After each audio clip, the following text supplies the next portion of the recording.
नमस्कार, जोहार, बहुत-बहुत स्वागत है आप सभी का हमारे यूट्यूब चैनल पे। दोस्तों मेरा नाम निखिल है और आज की इसमें बात करेंगे BBMKU UG semester 4 history major paper 8 की, जिसमें आज हम लोग पढ़ेंगे दोस्तों न्यू डील। न्यू डील बहुत ही ज़्यादा इंपॉर्टेंट है दोस्तों आप सभी के लिए, और बच्चे कमेंट भी कर रहे थे भाई न्यू डील पे वीडियो बनाई जाए, ठीक है। तो भाई न्यू डील क्या है, बहुत ही आसान और सरल शब्दों में हम लोग आज जानेंगे दोस्तों। साथ ही साथ इसका उद्देश्य क्या है दोस्तों, इसका क्या प्रभाव पड़ा, चाहे वो सकारात्मक हो चाहे वो नकारात्मक हो। आज इस वीडियो को आप लोग देख के जाइए। न्यू डील परीक्षा में आसानी से आप लोग लिख लीजिएगा दोस्तों, ठीक है। बहुत ही आसान शब्दों में आज आपको बताने वाला हूँ, ठीक है। तो चलिए बिना देर के वीडियो को स्टार्टिंग कर। तो उससे पहले जितने भी छात्र छात्र हैं चलिए चैनल को सब्सक्राइब कर लें। आप मुझे इंस्टा पे फॉलो कर सकते हैं दोस्तों, उसका लिंक दिया हुआ, ठीक है। चलिए देखते हैं क्या है न्यू डील। तो चलिए दोस्तों बात कर लेते हैं न्यू डील की। तो विश्व सन 1929-30 ईस्वी में पूरी तरह से आर्थिक मंदी में फंसा हुआ था। जैसा कि आप सभी को पता है मित्रों, सन 1929-30 में क्या हुआ, आर्थिक महामंदी आई जिससे पूरा विश्व परेशान था दोस्तों, ठीक है। आपने देखा क्या हालातें थी वहाँ की दोस्तों, ठीक है। तो जिसके कारण दोस्तों अमेरिका का भी यहाँ पे प्रभाव पड़ता है दोस्तों। ये जो आर्थिक मंदी आई थी ना, इस पर अमेरिका पर भी बहुत ही बड़ा प्रभाव पड़ा, ठीक है। इसमें कई लाखों लोग दोस्तों बेकार घूमने लगे, हजारों बैंक जो है ना वो बंद हो गए दोस्तों। आप बोल सकते हो हजारों बैंक देश की, ठीक है, मंदी के कारण बंद हो गई। इस तरह से इस स्थिति को सुधारने के लिए, ठीक है, रूजवेल्ट ने क्या किया, एक नई आर्थिक नीति अपनाई जिसे इतिहास में हम लोग न्यू डील के नाम से जानते हैं। भाई हुआ यूं कि जिस प्रकार से आपने देखा कि 1930 में महामंदी आई और महामंदी के कारण से पूरा विश्व परेशान था, इसमें अमेरिका भी परेशान था दोस्तों, ठीक है। भाई बहुत से लोग बेकार घूमने लगे थे, कपड़े नहीं थे दोस्तों, भोजन नहीं था, भोजन की समस्याएं थी, कपड़े की समस्याएं थी, बहुत सारे जो बैंक है वो बंद हो जा रहा था दोस्तों मंदी के कारण से। तो इन परिस्थितियों को देखते हुए, इन समस्याओं को देखते हुए दोस्तों इससे सुधार लाने के लिए रूजवेल्ट ने क्या किया, एक आर्थिक नीति अपनाई, है ना। रूजवेल्ट ने क्या किया, एक आर्थिक नीति अपनाई जिसे हम लोग न्यू डील के नाम से जानते हैं दोस्तों, ठीक है। समझ गए क्या है। चलिए एक बार थोड़ा सुन लीजिए और समझ जाइएगा। भाई हुआ यूं कि जब सन 1929-30 में आर्थिक महामंदी आती है, और आर्थिक महामंदी से तो आप समझ रहे हैं कितना बड़ा नुकसान होता है, कितना समस्या है दोस्तों, है ना। लोगों के पास भोजन नहीं है, वस्त्र नहीं है, ठीक है, लोग बेरोजगार हैं दोस्तों, है ना।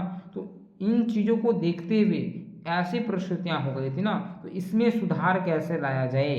अब इसका प्रभाव अमेरिका पर भी पड़ता है दोस्तों। तो ऐसा परिस्थिति में, ऐसी स्थिति में इसको सुधार करने के लिए जो रूजवेल्ट है ना, उन्होंने एक आर्थिक नीति अपनाई जिसे हम लोग न्यू डील के नाम से जानते हैं दोस्तों। क्लियर। तो चलिए दोस्तों, शिकागो कन्वेंशन में पहली बार रूजवेल्ट ने अपने राष्ट्रपति के चुनाव के समय न्यू डील शब्द का प्रयोग किया था। तो चुनाव के समय उन्होंने ये चीज का प्रयोग किया था दोस्तों रूजवेल्ट ने।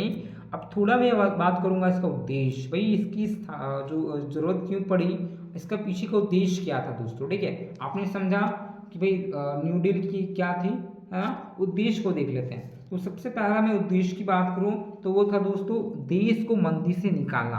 अब मंदी के कारण से सभी लोग परेशान थे, तो सबसे पहला जो उद्देश्य था इसकी वह था दोस्तों देश को मंदी से निकालना दोस्तों, ठीक है। तो पहला रीजन आप ये बता सकते हो मंदी की क्यों निकालना जरूरत पड़ा, क्योंकि देख रहे हैं मंदी से क्या क्या स्थिति बन रही थी। तो एक रीजन आप ये बता सकते हो। नेक्स्ट आप बोलेगा दोस्तों उद्योग में तेजी लाना, ठीक है। इसका जो दूसरा उद्देश्य था वो था दोस्तों उद्योगों में तेजी लाना, उद्योग बढ़े, डेवलप हो दोस्तों, और ज़्यादा से ज़्यादा विकास हो। इस कारण से दोस्तों उद्योगों में तेजी लाना एक इसका उद्देश्य था दोस्तों, ठीक है। इसके बाद जो नेक्स्ट आपको बोलना है दोस्तों, बोलना है उत्पादन प्रणाली में सुधारना। उत्पादन अधिक हो दोस्तों, उत्पादन प्रणाली में वृद्धि हो, है ना, तभी तो विकास हो सकता है। तो न्यू डील की आप उद्देश्य में से आप बता सकते हैं दोस्तों, सबसे पहले देश को मंदी से निकालना, मंदी से निकालने के बाद उद्योग में तेजी लाना दोस्तों, भाई उद्योग धंधा में तेजी आई।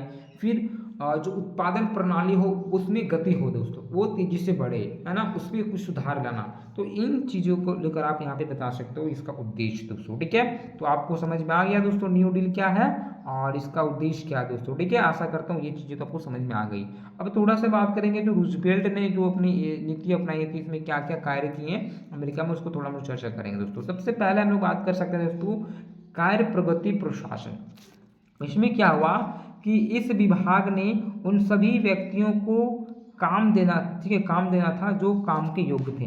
भाई ये जो कार्य प्रगति प्रशासन बनाया गया था, इस विभाग में क्या किया गया था, उन सभी व्यक्तियों को काम देना था जो काम के योग्य थे दोस्तों, जो काम के लायक थे लेकिन बेकार घूम रहे थे, उनको काम देना था, है ना। इसमें फंड का मुख्य भाग मजदूरों में खर्च किया जाता है। ये जो फंडिंग आती थी दोस्तों, और इसका जो खर्चा हुआ था उस फंड का खर्चा सारा का सारा उस मजदूर में भी किया जाता था दोस्तों, ठीक है। इसमें मजदूरों को दिया जाने वाला वेतन सुरक्षा वेतन कहा जाता था। जो मजदूरों को जो वेतन दिया जाता है दोस्तों, इसमें उसे सुरक्षा वेतन के नाम से जानते हैं दोस्तों, ठीक है। और इसके तहत क्या हुआ था कि 2 मिलियन लोगों को रोजगार मिला दोस्तों। ये जो लाई गई न्यू डील है ना, कार्य प्रगति प्रशासन में 2 मिलियन लोगों को दोस्तों, इसमें ऐसा माना जाता है लगभग लगभग लोगों को यहाँ पे काम दिया गया दोस्तों, ठीक है। चलिए एक आप ये बोलिएगा।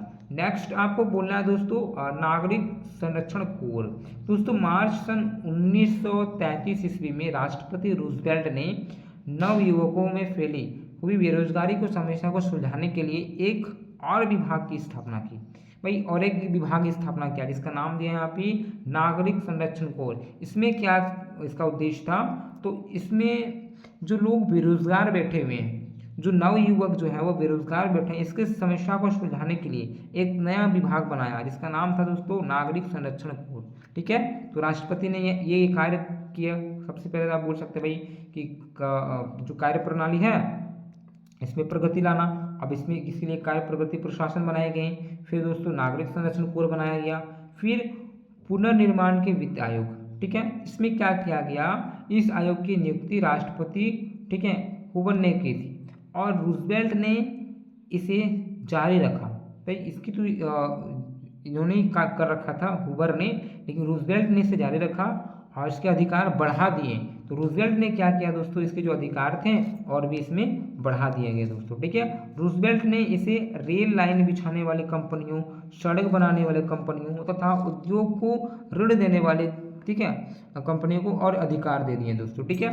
तो जो भी स्थितियां थी दोस्तों मंदी के दौरान, लोग बेरोजगार थे, लोगों की स्थिति ठीक नहीं थी, इसको सुधार लाने के लिए जो राष्ट्रपति रूजवेल्ट है वो कहीं ना कहीं बहुत ही ज़्यादा प्रयास कर रहे हैं। और 3 टॉपिक को मैंने बताया दोस्तों, इन तीनों को आपको याद रखना है दोस्तों, ठीक है। आप लोग ध्यान रखिएगा भाई। कार्य प्रगति जो प्रशासन है इसमें भी कार्य किए गए दोस्तों, और उसके बाद जो नागरिक संरक्षण कोर है ये भी किया गया, है ना।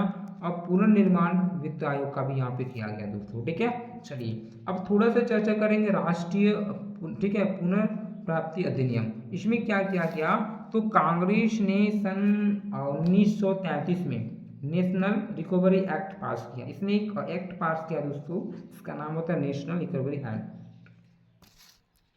तो हम लोग बात करेंगे दोस्तों राष्ट्रीय पुनर्प्राप्ति अधिनियम। तो दोस्तों कांग्रेस ने सन 1933 में क्या हुआ, नेशनल रिकवरी एक्ट पास किया, ठीक है। आपको ध्यान देना है, सन 1933 में क्या किया कांग्रेस ने, नेशनल, ठीक है, रिकवरी एक्ट पास किया। इस एक्ट में व्यापारियों, मजदूरों और सरकार के बीच सहयोग पैदा यत्न किए, ठीक है, ताकि आर्थिक समस्याओं को सरलता से सुलझा सके। इसने क्या किया दोस्तों, जैसे व्यापारी हो गए, मजदूर हो गए, इन पे क्या हुआ, व्यापारी के बीच क्या किया, एक सहयोग यत्न पैदा किया।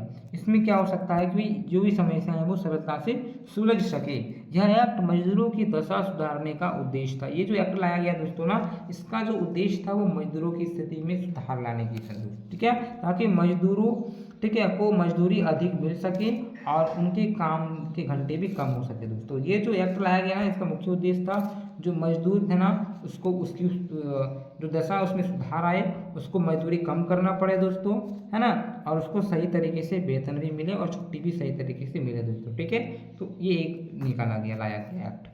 चलिए तो इसके बाद दोस्तों इसने क्या किया, सोने पर भी नियंत्रण कर दिया, है ना। राष्ट्रपति रूजवेल्ट ने मूल्यों को समान रखने के लिए सोने पर भी नियंत्रण कर दिया दोस्तों, और सोना का बाहर जाना भी बंद करवा दिया दोस्तों, ठीक है। सोने पर भी नियंत्रण कर लिया, बाहर जाना बंद करवा दिया। और साथ ही सन 1934 ईस्वी में कांग्रेस ने क्या किया था, गोल्ड रिजर्व एक्ट पास कर दिया दोस्तों, ठीक है। 1934 में इस एक्ट को पारित कर दिया, जिसके द्वारा डॉलर में सोने की मात्रा कुछ कम कर दी गई दोस्तों, ठीक है। तो इस प्रकार से इसको नियंत्रण कर दिया, ठीक है। चलिए अब थोड़ा सा देखेंगे इसके प्रभाव दोस्तों। अभी तक मैंने आपको बताया भाई कि ये जो न्यू डील है वो क्या है, उसका उद्देश्य क्या है, और साथ ही साथ रूजवेल्ट ने क्या क्या कार्य किया दोस्तों, ठीक है। चलिए अब थोड़ा बात करेंगे इसका क्या प्रभाव पड़ा दोस्तों इसको लाने का पीछे। भाई अगर अच्छे प्रभाव की बात करूँ तो क्या क्या अच्छा प्रभाव हुआ इसमें, तो दोस्तों लोगों को मंदी के समय रोजगार मिल गया। भाई जो आर्थिक मंदी थी, इस समय क्या हुआ, लोगों को रोजगार मिल गया। भाई इसने ऐसा ऐसा एक्ट लाया, आपको मैंने बताया अभी। तो इसमें क्या हुआ, मंदी के समय लोगों को दोस्तों काम मिल गया, यानी कि रोजगार मिल गया। पहला आप अच्छा चीज बता सकते हो। दूसरा क्या बोलेगा दोस्तों, कि किसान वर्ग में बहुत समृद्धि आ गई दोस्तों, डेवलप आया। मैंने आपको बताया भाई, उद्योग क्षेत्र में हो, चाहे वो फिर उत्पादन का क्षेत्र हो, किसान कैसे आगे बढ़े, तो बहुत चीजें इन्होंने काम किया, तो रोजगार मिलने लगा दोस्तों। और किसान वर्ग बहुत ही समृद्ध हुई। शेयर बाजार का काम करने के घंटे भी निर्धारित कर दिए भाई, कि इतना से इतना करना है, इतना आपको मैंने बताया था मजदूरों को सही वेतन दिलवाना, घंटे के हिसाब से काम करवाना, ये सब करवाया गया। तो ये चीज़ें हुई दोस्तों। फिर रूजवेल्ट ने लोकतंत्र बनाए रखा दोस्तों, बहुत इंपॉर्टेंट चीज़ होता है ये चीज़ दोस्तों। भाई जब देश की स्थिति खराब होती है ना, जब आर्थिक स्थिति खराब होती है, तो बहुत ही स्थिति बहुत ही गंभीर हो जाती है ना, उस समय क्या होता है, देश की हालात बद से बदतर हो जाती है, युद्ध की आशंकाएं होती है, आंतरिक युद्ध में बोल सकते हैं, गृह युद्ध की समस्याएं बन सकती है। तो कहीं ना कहीं उन्होंने इसको बचाए रखा दोस्तों, एक प्रकार से बोला जा सकता है। तो युद्ध नहीं होने दिया और शांतिपूर्ण ढंग से इसको मैटर को उन्होंने ये कर लिया है ना। तो इस एक प्रकार से बोल सकते हैं रूजवेल्ट ने लोकतंत्र को बनाए रखा दोस्तों, ठीक है। एक आप ये भी बता सकते हो इसके अच्छे में। इसके बाद क्या बोल सकते हैं दोस्तों, कि अमेरिका के आर्थिक और राजनीतिक प्रबंध को नष्ट होने से बचाया दोस्तों। भाई सही बात है, आर्थिक रूप से हो चाहे वो राजनीतिक रूप से हो, हर एक प्रकार से अमेरिका को बचाने का प्रयास किया है, ठीक है। तो आप इस प्रकार से न्यू डील की प्रभाव बता सकते हो। न्यू डील के आने से क्या हुआ, कि भाई मंदी से लोगों और मंदी में लोगों को काम मिल गया, किसान में भी अच्छी समृद्धि हुई, बढ़ी, वो लोग थोड़ा डेवलप किया, शेयर बाजार के समय का घटा कर, मतलब जो निर्धारित समय वो करवा दिए दोस्तों, है ना। लोकतंत्र को बचाने का प्रयास किया यहाँ पे रूजवेल्ट ने, और सरकार चाहे वो अमेरिका में आर्थिक और राजनीतिक, ठीक है, तो जो भी चीज़ें हैं उसको, अगर युद्ध की आशंकाएं बनती है, चाहे वो आर्थिक रूप से हो चाहे राजनीतिक रूप से, उस प्रदन को नष्ट होने से इसको बचाया दोस्तों, ठीक है। तो इस प्रकार से आपने देखा अच्छा प्रभाव। अब थोड़ा हम लोग बात करेंगे इसका जो नकारात्मक प्रभाव बोल सकते हैं, एक प्रकार से जो बुरी तरह से प्रभाव क्या पड़ा, उसको थोड़ा चर्चा कर लेते हैं दोस्तों, ठीक है। दोस्तों न्यू डील के अंतर्गत धन का बहुत खर्च हुआ दोस्तों, ठीक है। जब न्यू डील यहाँ पे लाया गया, तो इसमें क्या हुआ, धन का बहुत ही खर्च होता है दोस्तों, जिस कारण से क्या होता है, राष्ट्र ऋण में वृद्धि हुई दोस्तों, ठीक है। अधिक खर्चा होता है, ऋण लिया, ऋण लेने से भाई दिक्कतें होंगी, तो ये समस्याएं देखने को मिलती है। वही बेरोजगार की समस्या पहले से और बढ़ गई, जो बेरोजगारी की समस्याएं पहले थी इससे ज़्यादा और भी बढ़ गया दोस्तों, है ना। न्यू डील जो है ना, अमेरिका के अधिक जीवन की पूंजीपति के पंजे से नहीं छूट सकी, है ना। संघीय सरकार के अधिकार में वृद्धि हुई, और जिसके कारण से कई बार संविधान का भी उल्लंघन किया गया दोस्तों, ना। इसमें क्या हुआ, संघीय सरकार का अधिकार और बढ़ गया, इसमें वृद्धि हुई, जिस कारण से कई बार दोस्तों संविधान का भी उल्लंघन हुआ। तो इस प्रकार से ये इसका बुरा प्रभाव बोल सके, नकारात्मक, ठीक है। हफ्सियों की समस्या को सुलझाने में कोई सफलता प्राप्त नहीं हुई दोस्तों, जो हफ्सियों की समस्याएं थी इसको सुलझाने में कोई भी सफलता प्राप्त नहीं हुई दोस्तों। और न्यू डील के कारण आर्थिक क्षेत्र में अधिक, ठीक है, सरकारी हस्तक्षेप भी हुआ दोस्तों, ठीक है। और न्यू डील के कारण से क्या हुआ दोस्तों, आर्थिक क्षेत्र में भी क्या हुआ, आर्थिक क्षेत्र में भी जो सरकारी है ना, सरकारी हस्तक्षेप हुआ दोस्तों। तो इस प्रकार से आपका ये प्रभाव बता सकते हैं दोस्तों, ठीक है। तो आशा करता हूँ दोस्तों आपको मैंने जो न्यू डील बताया वो आपको समझ में आ गया, भाई न्यू डील क्या है और न्यू डील के क्या प्रभाव पड़े, साथ ही साथ न्यू डील का उद्देश्य क्या था दोस्तों, उन सभी पे मैंने आपको चर्चा किया, बताया, ठीक है। अच्छा लगा तो वीडियो को लाइक करें, मित्रों को शेयर करें। आप मुझे इंस्टा पे फॉलो कर सकते हो, YT निखिल लवानी है दोस्तों, ठीक है, इंस्टा ID। और साथ ही साथ अब मेरे टेलीग्राम चैनल को ज्वाइन कर सकते हो। अच्छे से रहिए दोस्तों, मिलता है। जय हिंद, जय भारत।